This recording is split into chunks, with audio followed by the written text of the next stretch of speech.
thousands of people in our community lost their homes. Some had to move upstairs when their downstairs became an indoor pool. In one heartbreaking story, some friends of ours had stayed dry through the worst of the rains. But near the end of the storm, authorities opened up a dam they feared might be breached. And the ensuing water surge sent 6 inches of water into their house for 6 hours. 6 inches isn't much, and 6 hours isn't long. But when you're talking about water in a house, it was enough to do catastrophic damage. One of the guys in my running group lived in a neighborhood that became a lake. We were told of a wealthy medical professional who paid more than $6,000 to essentially shrink wrap his house in anticipation of the storm, but it didn't work. His house still became a sponge. Finally, Lisa and I got it. Yes, there had been years of near misses and what ended up being pointless panic, but Harvey was so bad for so long that we would never again look down on anyone taking storm warnings seriously. Hurricanes are an inevitable part of living so close to the Gulf. If you stay in Houston for years rather than just months, you'll eventually have your own storm story to share. There are many benefits of living in this part of the Lone Star State, but with the good come the hurricanes. It's just a matter of time. The same principle is true for your marriage. Your storm is just around the corner. I can't tell you where it will hit, when it will hit, or how it will hit. I just know that you live in a world where spiritual, physical, relational, financial, emotional, and health-related storms are inevitable. Eventually, one will find its way to your house. Your house may be standing tall and proud in pleasant weather, but can it survive a storm? Your hurricane is coming. I'm embarrassingly sentimental when I perform the marriage ceremony for a couple. Lisa and I spend so long counseling each couple that we grow to love them dearly.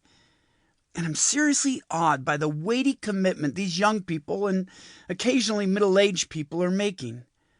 I try so hard to prepare them, but I can't fully prepare them because the reality is none of us know when we get married just how difficult the journey may be.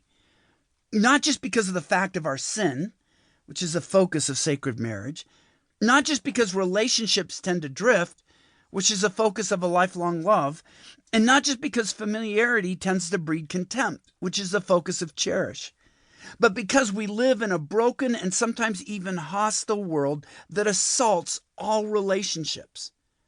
Life will occasionally be brutal, often prove unyielding, and sometimes seem relentlessly unfair.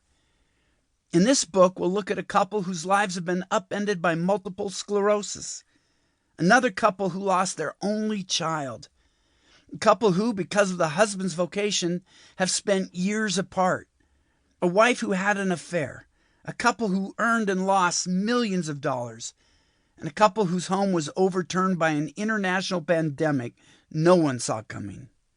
And yet, this is the key point. Each couple is now stronger than they were before the crisis hit. They are closer, more mature, more loving, and more committed to their marriage. Somehow the assault ended up pushing them together, even though at the onset it may have felt like their relationship was doomed. Why weren't their marriages doomed? What caused their relationship to take the hit, stagger, catch its breath, and then come back stronger than ever? That's what this book is all about. You may never face their specific challenges, and I earnestly hope you don't, but you'll surely face your own. Financial calamity, health crises, children rebelling or dying or needing lifelong care, personal addictions, busy schedules, forced time apart. The relational hurricanes that married couples face today are legion. Money can't solve these problems. I'll never forget talking with a man whose net worth totaled several $billions. 2 of his children face a challenge that the best doctors in the world can't solve. He would gladly pay hundreds of millions to make the problem go away, but dollars are powerless and irrelevant against the challenges his children face.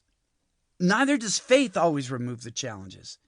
Like money, faith can help us deal with